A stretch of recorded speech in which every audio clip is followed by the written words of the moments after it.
নমস্কার বন্ধুরা, স্বাদে বাঙালিয়ানা চ্যানেলে স্বাগত। আজকে আমি আবার নতুন একটা রেসিপি নিয়ে চলে এসেছি, দই কাতলা।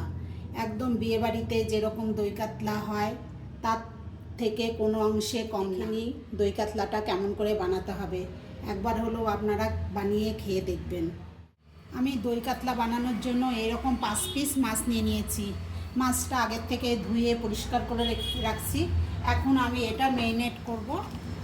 লবণ 1 চামচ মতো লবণ দিয়ে দিলাম, আর একটু লেবুর রস দিয়ে দেবো। এরকম ভালো করে লবণটা দিয়ে মাছটা মেখে রাখবো। এটাতে আমি কোনো হলুদ ইউজ করব না, যার জন্য শুধু লেবু আর লবণ দিয়ে মেখে মাছটাকে আমি রেখে দেব 1 ঘন্টার জন্য। মাছ যত ম্যারিনেট করে রেখে দেবেন, লবণটা মাছের ভেতরে ভরবে, খেতে টেস্ট লাগবে। আবার আমি ফিরে আসছি পরের স্টেপে। নিয়েছি বাকি সরঞ্জামগুলো। এখন আমি একটা মিক্সির জার নিয়ে নিলাম। এর মধ্যে আমি দিয়ে দেব রাফ করে কাটা পেঁয়াজ, 5-6টা কাঁচা লঙ্কা। ঝালটা অবশ্যই আপনাদের পছন্দ অনুযায়ী দেবেন। এটা এখন আমি পেস্ট করে নেব। পেঁয়াজ বাটাটা হয়ে গেছে। ওই মিক্সির জারেই আমি 10-12টা কাজু আর 2 চামচ পোস্ত নিয়ে নিলাম। এটাও এখন আমি পেস্ট করে নেব। আমি একটা কড়াই বসিয়ে দিয়েছি, এর মধ্যে তেল দিয়ে দেব। পরিমাণ মতন তেল দিয়ে দেব। মাছগুলো ভেজে নেব।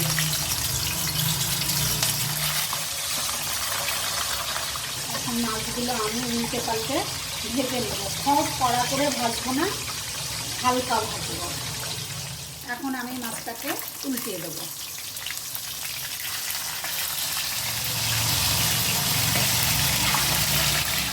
এই যে আমার মাছটা এখন এরকম ভাজা হয়ে গেছে।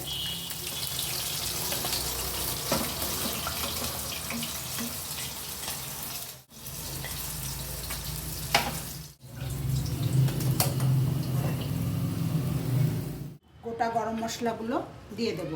দিলাম হচ্ছে দারচিনি, লবঙ্গ, এলাচ, 2টো শুকনো লঙ্কা, একটু জিরা, একটা তেজপাতা। এইটা এখন একটুখানি হালকা গন্ধ বেরোনো অবধি অপেক্ষা করব। তারপরে দিয়ে দেব একটু পেঁয়াজ কুচানো। পেঁয়াজটা আমি খুব চিকন করে কুচিয়েছি। এটাও একটুখানি ভেজে নেব। পেঁয়াজটা আমার লাল করে ভাজা হয়ে গেছে। এখন আমি দিয়ে দেব যে আমি পেঁয়াজ আর কাঁচা লঙ্কাটা বেটে রাখছিলাম সেটা।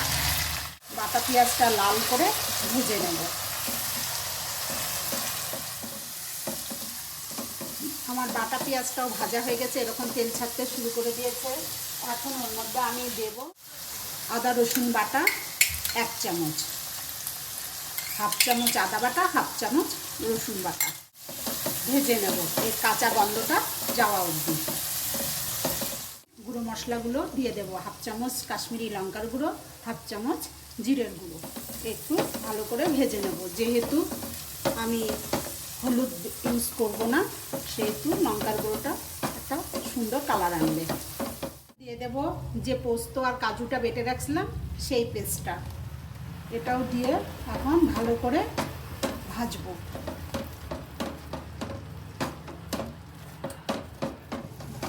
কাজু আর পোস্ত বাটাটা এরকম করে ভালো করে কষিয়ে নিতে হবে। যখন এরকম তেল ছাড়বে তারপরে আবার আমি অন্য জিনিস অ্যাড করব। এখানে আমি 5 টিস্পুন দই নিয়ে নিয়েছি। দইটাকে এখন আমি ভালো করে একটু চিনি দিয়ে ফেটিয়ে নেব। চিনিটা দেওয়ার এটাই কারণ, দইয়ের যে টক ঘিটা সেটা ব্যালেন্স হবে। মোলায়েম করে ফেটাতে হবে। এখন দিয়ে দেব আমি ফেটানো দইটা। যেহেতু দই দিব, এখন হিটটা একদম লো করে দেব, না হলে দইটা ফেটে যেতে পারে। হালকা হিটেই নেড়ে নেব। এতক্ষণ আমি লবণ দিইনি, এখন আমি লবণ দেব।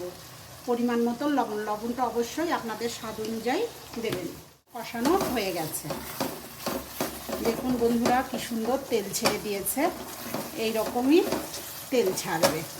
আমার হয়ে গেছে। কষানো। এখন আমি দিয়ে দেব এর মধ্যে জল, অবশ্যই গরম জল দেব, এটা একদম ফুটানো জল। গ্রেভিটা আপনাদের পছন্দ অনুযায়ী। গ্রেভিটা ফুটে উঠেছে, এখন আমি একে একে মাছগুলো ছেড়ে দেব।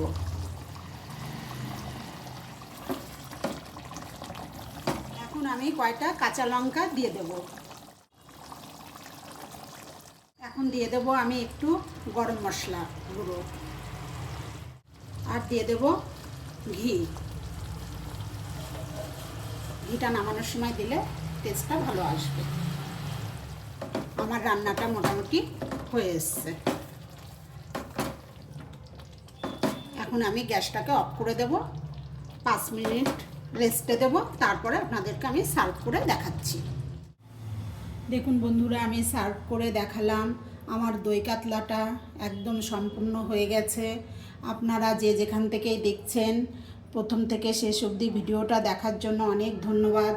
আমি আবার ফিরে আসব নতুন কোনো রেসিপি নিয়ে। আপনারা লাইক, কমেন্ট, শেয়ার করতে ভুলবেন না। ইউটিউব থেকে দেখলে সাবস্ক্রাইব করে নেবেন, আর ফেসবুক থেকে দেখলে ফলো করবেন।